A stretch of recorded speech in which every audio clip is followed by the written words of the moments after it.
নমস্কাৰ এইচএছ পৰীক্ষাৰ ফলাফল অহা কাইলৈ অৰ্থাৎ 8 মে তাৰিখে ঘোষণা কৰিব নেকি বহুতৰে প্ৰশ্ন উপস্থাপন হৈ আছে তোমালোক সকলো ছাত্ৰ ছাত্ৰীকে স্পষ্টভাৱে জনাব বিচাৰিছো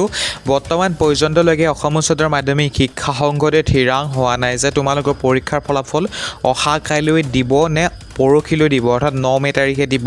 বৰ্তমান পৰ্যন্তলৈকে স্পষ্ট হোৱা নাই কিন্তু তেওঁলোকে এয়া স্পষ্ট যে 2 মেৰ পূৰ্বে তোমালোকৰ ৰিজাল্ট ঘোষণা কৰিব যেহেতু তোমালোকে গম পাইছা অহা কাইলৈ দুটা দিৱস আছে